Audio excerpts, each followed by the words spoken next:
반갑습니다. 여러분 날씨가 많이 추워졌습니다. 건강에 유의하시기 바랍니다.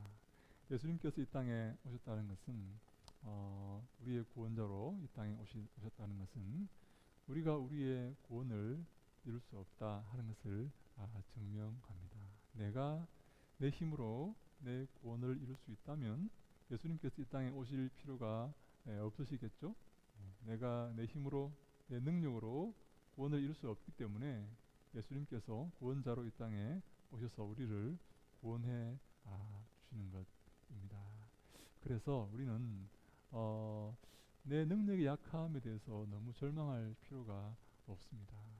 우리의 능력은 원래 약한 것이고 우리는 원래 무능한 그런 존재이다 하는 것을 우리가 항상 기억해야 됩니다. 그렇지 않으면 이 땅을 살아가면서 실망하고 절망에 빠지게 되는 것이죠. 저는 우리 성탄절이 이렇게 되면 항상 함께 묵상하는 말씀들이 있습니다. 예수님께서 이 땅에 오셨다는 이 사실을 우리가 기억하면서 기뻐하며 감사하는 성탄의 그런 주간들이 되시기를 간절히 바랍니다.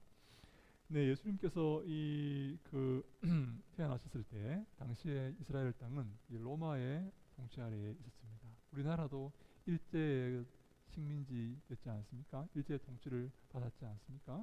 네, 지금 네, 많은 분들이 아직까지 그것들을 기억하고 있는 분들이 계시는데요. 저희 아버님은 일본어를 굉장히 잘 하셨어요. 네, 우리 사실 그때 사셨던 분들 가운데 다 일제의 통치를 받았기 때문에 일본어를 이렇게 의무적으로 했던 그런 분들 아닙니까? 근데 이 예수님 당시도 예수님의 이 나라 이스라엘은 로마의 통치를 받고 있었습니다. 로마의 그 초대 황제가 이 가이사 아구스토라는 사람인데 이 사람이 황제 자리에 등극하자 하면서 온 로마 지경에 이 인구 조사를 이렇게 명령합니다. 온 로마의 시민들은 로마의 제국의 이 백성들은 다 이 자기 고향으로 돌아가서 이 호적을 등록하라 이렇게 명령을 내립니다. 이것은 역사적으로 이렇게 기록되어 있습니다. 이 가이사 아구스토가 이 명령을 이렇게 내리자 모든 그 백성들은 자기 고향으로 돌아가서 이렇게 호적을 신고하는데 이 예수님의 부모인 육신의 부모인 이 요셉과 마리아도 고향으로 돌아가게 됩니다. 여러분 요셉의 고향이 어디입니까? 네, 베들레헴입니다. 베들레헴으로 이렇게 가서 그 호적을 등록하는데 요셉과 마리아가 당시에 이렇게 신혼 아니었습니까? 정혼한 지 얼마 안 됐지 않습니까? 근데 마리아가 이렇게 임신을 하고 이렇게 있습니다. 여러분 마리아의 이 임신은 성령으로 잉태된 그런 임신이지 않습니까? 그래서 이 마리아와 요셉이 그 고향인 베들레헴으로 이렇게 내려갔는데 고향으로 돌아와서 이렇게 호적을 이렇게 하려는 사람들이 너무 많이 있어서 베들레헴 지방에 이 여관에 방이 없는 겁니다. 사람들이 너무 많이 몰려와서 호적을 하려고. 그래서 요셉과 마리아가 어디에 묵는가 하면 이 마구간에 이렇게 묵게 됩니다.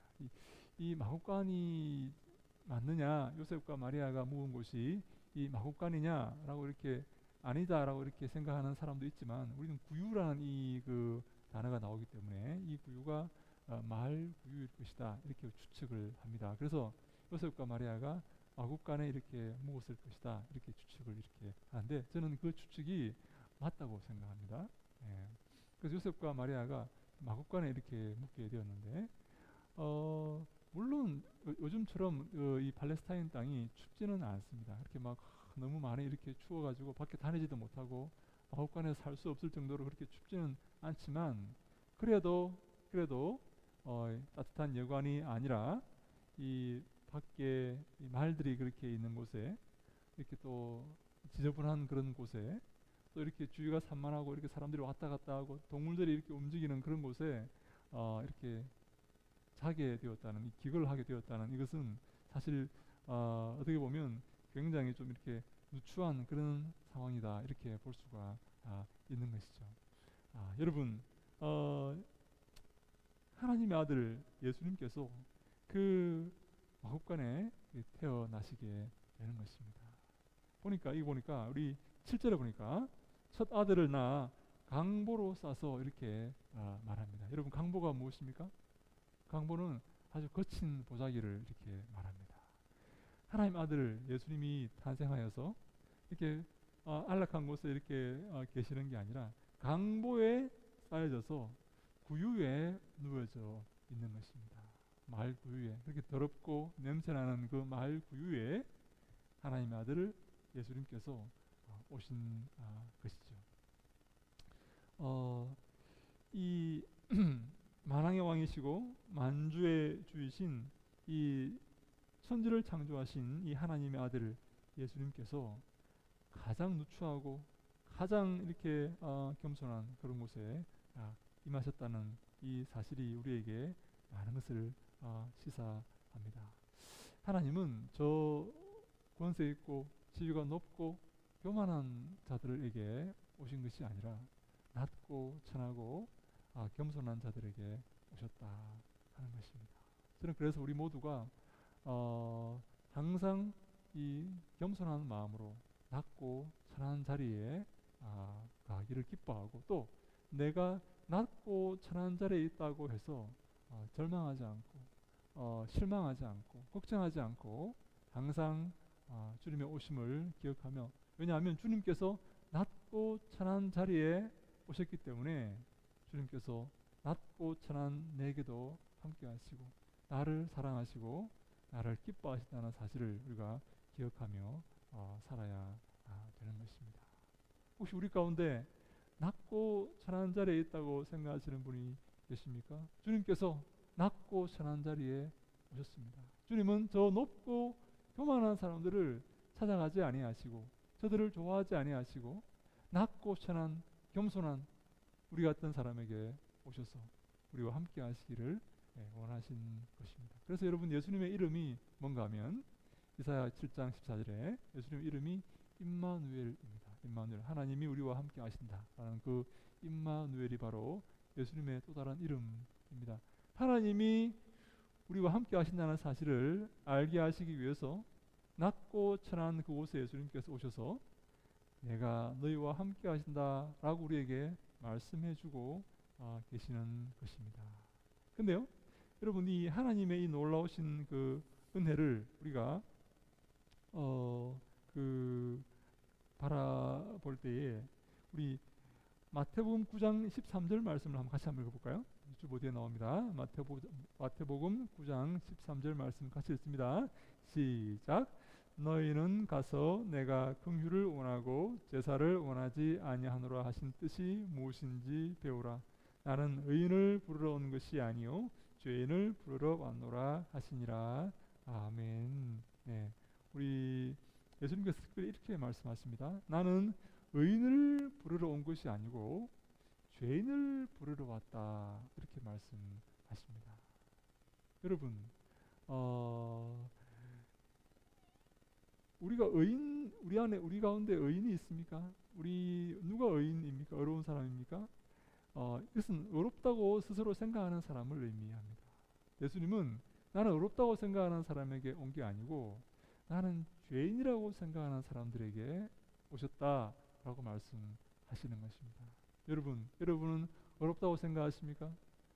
여러분 흠이 없고, 여러분 다른 사람에게 내세울 것이 많고 그런 존재이십니까? 아니면 나는 죄인이요, 나는 겸손한 사람이요, 나는 미천한 사람이라고 고백하는 그런 분입니까? 예수님은 죄인을 부르러 왔다라고 말씀하십니다. 하나님, 저는 할 수 없습니다.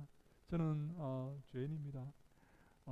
주님, 저를 도와주세요. 이렇게 겸손한 자리에 서 있는 그 사람을 부르기 위해서 예수님께서 오셨다 하는 것입니다. 저는 이 말씀을 준비하면서 솔직히 좀 회개를 했습니다. 왜냐하면 제가 이렇게 저희 친구들 가운데서도 좀 이렇게 제대로 신앙생활 하지 못하는 그런 친구들에게 막 이렇게 막 전화를 해가지고 제가 막 이렇게 막 뭐라 하고 막 이렇게 한 적도 제가 있습니다. 왜 똑바로 못하냐고, 예? 그밖에 못하냐고. 응? 제가 지금 이렇게 말씀을 준비하면서 제 마음에 좀 회개가 되는 거예요.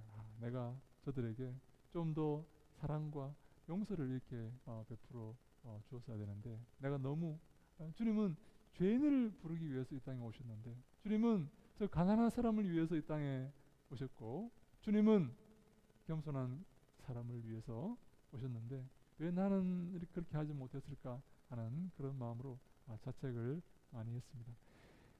너희는 가서 내가 긍휼을 원하고 제사를 원하지 아니한다 이렇게 말씀을 하시는 겁니다. 하나님은 우리에게 긍휼을 베풀기를 원하시고 예배를 받으시고 헌금을 받으시고 무엇을 받으시는 게 아니라 우리가 긍휼을 베푸는 그런 사람이 되기를 원한다라고 말씀을 하시는 것입니다. 사랑하는 여러분, 우리가 긍휼을 베풀어야 되겠습니다. 하나님은 죄인을 부르러 오셨습니다. 당신의 아들 예수님을 이 땅에 보내신 것은 겸손한 자들에게 구원을 베풀기 위해서 스스로 가슴을 치고 통에 자복하는 사람들에게 죄인들에게 은혜를 베풀기 위해서 예수님께서 이 땅에 오신 것입니다.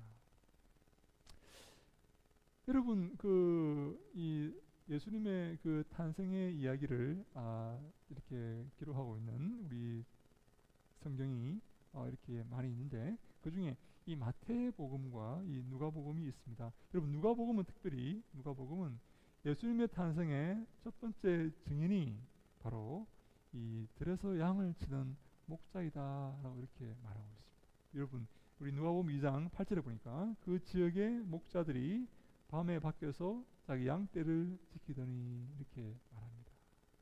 예수님의 탄생 그 베들레헴 지경에 목동들이 밤에 밖에서 양떼를 지키고 있었다 이렇게 말합니다. 여러분 밤에 목동들이 양떼를 지키는 것은 이 목동들의 이 처지가 굉장히 이렇게 불쌍하고 이 극심한 어떤 이 어려운 일들을 하고 있었다 그렇게 우리가 묘사를 할 수 있습니다. 왜냐하면 낮에는 양떼를 먹이고 양떼를 돌보다가 밤에 짐승들이 그 양떼를 이렇게 공격할까봐 잠도 자지 않고 양떼를 지키고 있었다 이런 말이 되는 것이죠. 당시 목동들은 특별히 이 짐승의 배설물을 밟고 다니기 때문에 이 부정한 그런 사람들이라고 손가락질 받는 그런 사람들이었습니다.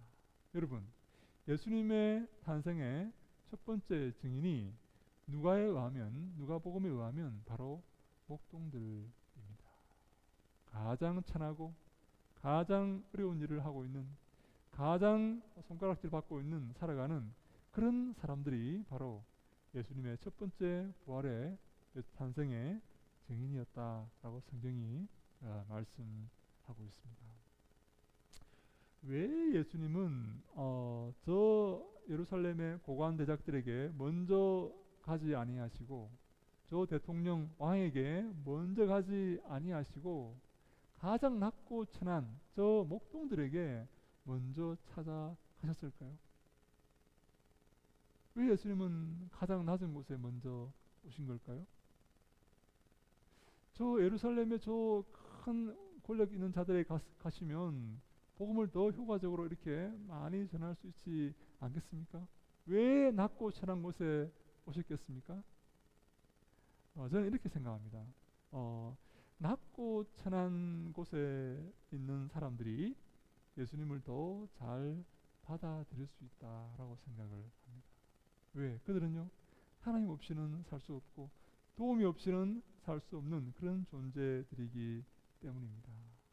저 높고 위대한 곳에 살고 있는 저 권세 있는 사람들은 예수님의 도움 없이도 살 수 있는 그런 사람일지 모릅니다. 예수님의 도움이 필요 없는 사람일지 모릅니다. 여러분 예수님의 도움이 필요하십니까? 예수님께서 여러분들을 도우셔야 됩니까? 어떤 사람들은 예수님 도움이 필요 없는 사람이 있어요. 자기 힘으로 살아가는 사람이 있습니다. 근데요 우리는 예수님을 구하고 예수님을 바라고 예수님을 기대하고 소망하는 그런 마음으로 살아가야 됩니다. 여러분, 예수님께서 먼저 초림, 이 2000년 전에 오셨을 때 그 모습과 이제 심판주로 오시는 그 모습이 비슷한 그런 면이 있습니다. 심판주로 오실 때도 예수님을 사모하는 사람들에게 오십니다. 예수님의 오심을 기다리는 사람들에게 오십니다. 예수님을 사모하고 예수님을 정말 바라고 있는 그런 사람들에게 오신다 하는 것입니다. 우리 잠언 8장 17절 말씀 같이 읽습니다. 시작. 나를 사랑하는 자들이 나의 사랑을 입으며 나를 간절히 찾는 자가 나를 만날 것이니라. 아멘. 누가 예수님의 사랑을, 하나님의 사랑을 입는다고요? 하나님을 사랑하는 사람들이 하나님의 사랑을 입는다는 것입니다. 누가 하나님을 만나게 된다고요? 하나님을 찾는 자가 하나님을 만나게 된다 하는 것입니다. 여러분, 여기서 놀라운 말씀이 있습니다. 이 잠언의 솔로몬은요, 잠언을 기록한 솔로몬은 위대한 왕입니다. 모든 부유함과 권세를 다 지니고 누렸던 그런 왕입니다. 부귀영화를 누렸던 그런 사람 아닙니까? 이 솔로몬이 우리에게 말합니다. 우리의 삶의 관건은 하나님의 사랑을 입는 것이다 라고 말하고 있습니다. 우리의 삶의 관건은 돈을 많이 버는 것이 아니라, 큰 나라를 통치하는 것이 아니라, 명예를 갖는 것이 아니라, 내 삶의 관건은 하나님의 사랑을 입느냐 그렇지 못하느냐 하는 것이다 라고 말하고 있는 것입니다. 여러분, 솔로몬이 이렇게 말합니다. 하나님을 사랑하는 자들이 하나님의 사랑을 입게 될 것이다 라고 말합니다. 사랑하는 여러분, 하나님을 사랑하십니까? 이 땅의 것들보다, 이 땅의 어떤 존재보다 하나님을 사랑하십니까? 그 사람이 하나님의 사랑을 입을 것입니다. 또 솔로몬은 이렇게 말합니다. 가장 중요한 것은 하나님을 만나는 것이다 라고 말합니다. 가장 중요한 것은 건강도 아니요, 자녀도 아니요, 내가 성공하는 것도 아니고, 가장 중요한 것은 바로 하나님을 만나는 것이다 라고 솔로몬이 말하는 것입니다. 누가 하나님 만날 수 있습니까? 누가 하나님 만나게 됩니까? 하나님을 찾는 자가 하나님을 만난다 라고 말하고 있는 것입니다. 사랑하는 여러분, 하나님 찾으십니까? 하나님이 필요하십니까? 내 삶에 하나님 안 계시면 내 삶이 의미가 없는 그런 삶을 사십니까? 하나님만 나의 도움이시고 하나님만 나의 필요가 되십니까? 하나님만 나의 전부가 되십니까? 그 사람이 복 있는 사람입니다. 그 사람이 하나님의 사랑을 입는 사람이고 그 사람이 행복한 사람이라고 솔로몬이 말하고 있습니다. 바로 들에서 양을 치던 이 목동들이 그런 사람들이었습니다.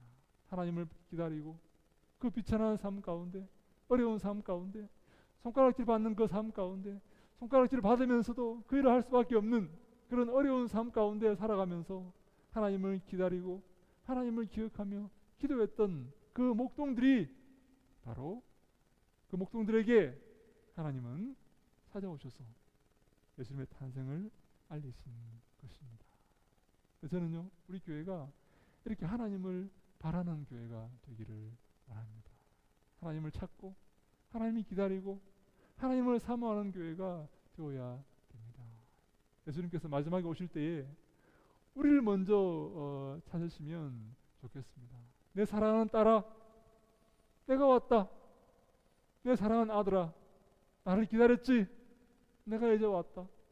내가 너를 위해서 이제 내가 왔다. 이렇게 하시면서 오시면 얼마나 좋겠습니까?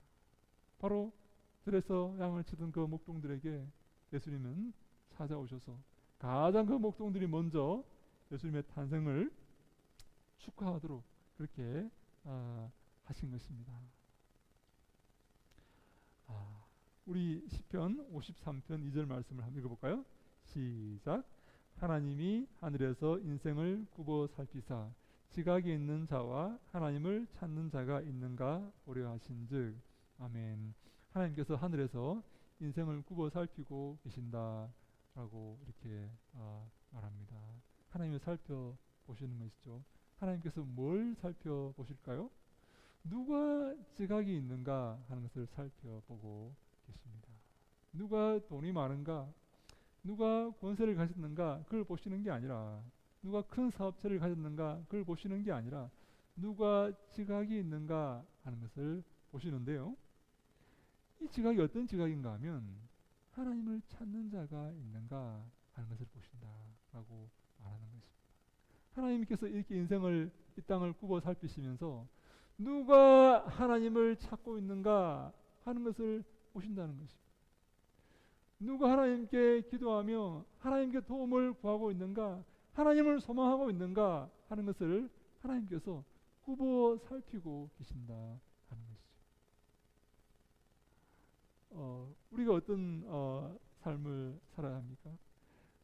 하나님을 사랑하고 하나님께 인정받는 삶을 살아야 하고 하나님의 사랑을 받는 삶을 살아야 합니다.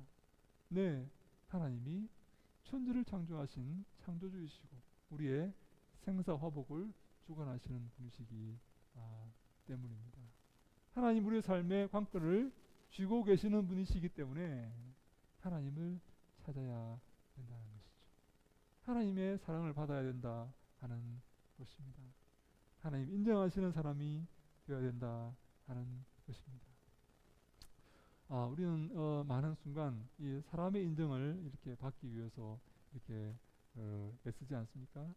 저는 성경의 인물 가운데 이 구약의 이 사울 왕을 참 자주 생각을 하면서 이렇게 살아갑니다. 여러분, 사울 왕은요 키가 굉장히 큰 그런 사람이었습니다. 여러분 저랑 닮았지 않습니까?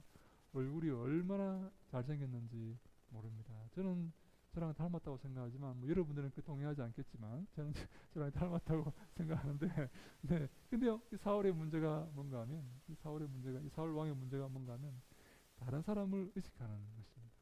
하나님을 바라보고 하나님 의지하며 하나님의 뒤만 따라야 되는데 사람을 생각하면서 이렇게 살아가는 그런 사람이었습니다. 이 사울과 반대되는 사람이 있는데 바로 다윗은요 사람들이 보나 안 보나 그것은 중요하지 않습니다. 하나님만 섬기며 하나님만 사모했던 그런 사람이었습니다. 저는 항상 기억합니다. 하나님 제가 사울처럼 되지 않도록 해주십시오. 하나님만 섬기고 사람이 어떻게 보든 보지 않든 그 따지지 않고 하나님만 바라보고 하나님만 의지하며 이렇게 살아가겠습니다. 이게 항상 제가 기도하고 있습니다. 왜냐하면 하나님이 천지를 창조하시고 하나님이 이 땅을 다스리시고 하나님께서 우리를 심판하실 것이기 때문입니다. 로마서 11장 36절 말씀을 함께 읽습니다. 시작. 이는 만물이 주에게서 나오고 주로 말미암고 주에게로 돌아갑니다. 그에게 영광이 세세에 있을지어다. 아멘. 모든 만물이 누구에게서 나왔다고요? 하나님께서로부터 나왔다는 것입니다. 모든 만물이 누구로 창조되었다고요? 하나님으로부터 말미암았다라고 기인한다라고 말씀합니다. 이 모든 부귀와 영화가 이 모든 땅과 온 우주가 하나님의 피조물이요 하나님의 작품이다라고 말씀하시는 것입니다. 그리고 마지막으로 이 모든 만물이 누구에게로 돌아간다고요? 주에게로 돌아갑니다. 하나님이 이 모든 만물을 심판하실 것입니다. 이 땅을 심판하시고 모든 사람들을 심판하시고 모든 행위와 모든 말들을 하나님께서 심판하실 것입니다. 그래서 우리가 주님이 기뻐하시는 사람이 되어야 된다 하는 것입니다. 주님 원하시는 사람, 주님을 사모하고 주님을 사랑하는 사람들이 되어야 된다라고 말씀을 드리는 것입니다. 누구처럼요? 들에서 양을 치던 목동처럼 가장 어려운 곳에서 가장 낮은 곳에서 주님을 사모하는 주님을 의지하며 주님을 바라고 살아가는 그 목동들처럼 우리도 하나님을 사모하며 살아가야 된다 하는 것입니다. 그것이 바로 말구 위에 가장 낮은 곳에 가장 낮은 사람들에게 오신 그 예수님을 섬기는 그런 방식이고 그런 방법이 되는 것입니다. 우리 골로새서 1장 우리 16절 말씀을 한번 드리겠습니다. 시작. 만물이 그에게서 창조되되 하늘과 땅에서 보이는 것들과 보이지 않는 것들과 혹은 왕권들이나 주권들이나 통치자들이나 권세들이나 만물이 다 그로 말미암고 그를 위하여 창조되었고. 네, 만물이 눈에 보이는 것과 눈에 보이지 않는 것들도 다 하나님이 창조하셨다라고 말씀합니다. 여러분 요즘은 이 인터넷 시대이기 때문에 눈에 보이지 않는 것들이 이렇게 너무 많이 있습니다. 눈에 보이지 않습니다. 여러분 얼마나 많은 이게 전파들이 이렇게 흐르고 얼마나 많은 정보들이 이렇게 이 인터넷에 이렇게 우리가 접할 수가 있습니까? 눈에 안 보이는 것들이 저는 더 많은 것 같아요. 눈에 보이는 것은 점점 이제 의미가 없어지고 눈에 안 보이는 것들이 더 우리를 많이 이렇게 우리와 연관된 그런 것들이 있는 것 같습니다. 이 모든 것들을 누가 창조하셨다고요? 하나님이 창조하셨습니다.